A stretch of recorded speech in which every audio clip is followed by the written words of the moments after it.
In this tutorial in CyberLink PowerDirector, we're going to show you how you can create a blurred sliding panel upon which to place text to make an interesting statement in your video project. Please look at the following example, and then we'll show you how we do this first part of the techniques involved.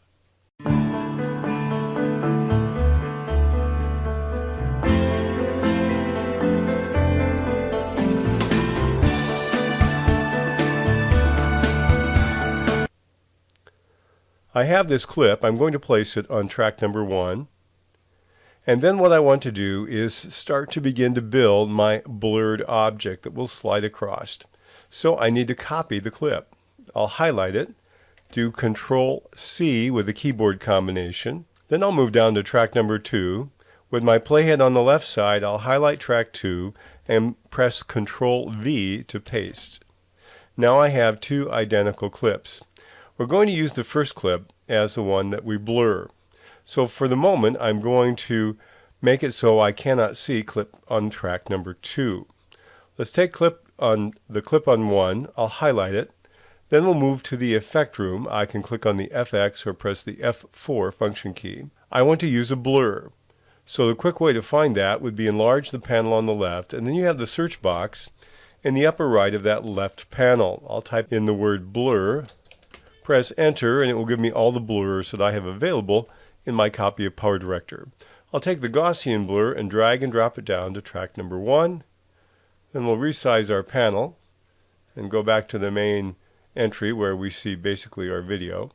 And let's look and see what happens when we look at track number 1. It is quite blurred.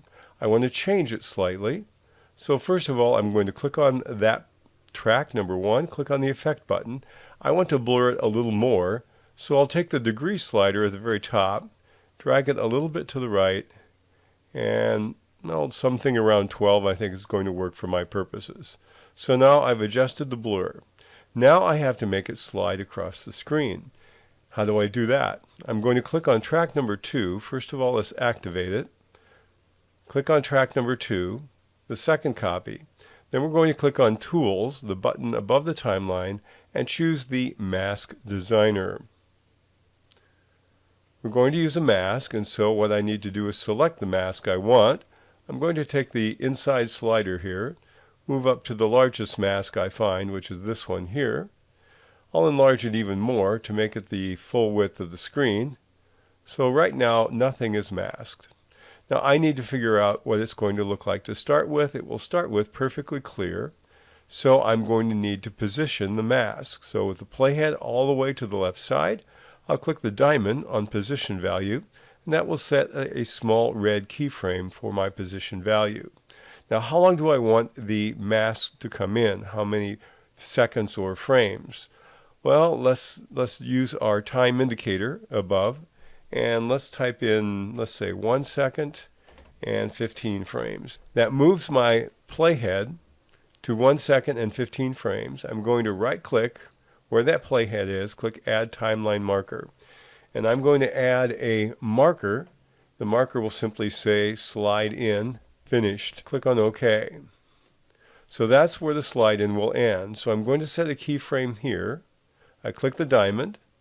And right now nothing's changed, but we're going to change it now. So what I want to do is move my keyframe at 1 second and 15 frames. I'm going to simply take and drag with it highlighted there, and we'll go right to the middle. I've already added some markers so I know where the center of the screen is. And now I'll click on OK. And now if we play the first 1 second and 15 frames, we're going to see that that will slide across and stop at the center and remain there. There's something else I'd like to do that I've seen in another context. I'd like to put a border onto this blurred area. How do I do that? Well, to do that, we're going to use a color board. So I'm going to click on the arrow on the left side, and that will open up my color board option. So click on the word color boards, and with that opened, I'll take the uniform color subcategory. And I can't see anything. I need more real estate, so I'm going to give myself more room. I'll drag down and I'll take white. I'll take and drag that down and drop that into track number 3. And let's lengthen the color board. Let's make it just plenty long for our occasion here. Right now it's 16 seconds. That's more than enough. So I have this color board that will be on the screen, but it's the wrong shape. So I'm going to double click on it. That will get into my pip designer. And now what I need to do is make it very, very small. So I'm going to uncheck maintain aspect ratio and under the object settings in the left panel. Then we're just going to take this and squeeze it tight. Now I want it even smaller than this. So what I want to do is use, instead of the slider, I'll use the width. Let's, instead of 0.13, let's make it half of that, 0.07. And it's nice and thin. Another thing I want to do to make it stand out is add a shadow to it. So I'll go down to the properties and click on shadow. And a black shadow is just fine. I'll go for that, but I don't want it quite as thick as 3. I'll trim it down to 1 or 1.2, something like that. Press enter. Now I've got it with a shadow. Now it's stuck right in the middle of the frame. What I want to do is I want it to start and slide at the same pace as modification we have for our blur. So what I'm going to do is I still have my timeline marker here. So I'll highlight that.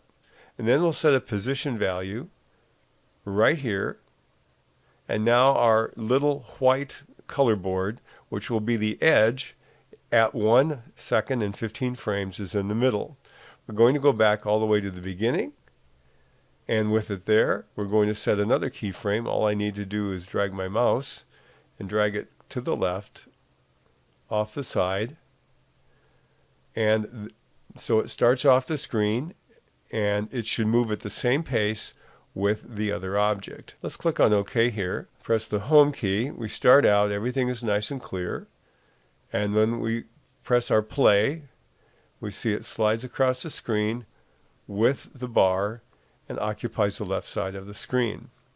Now the next thing I want to do, that we'll do in the next lesson, is drop 4 different titles on the left panel, because we're bringing this on the screen so it's a nice backdrop for our titles. We'll cover that in the next exercise.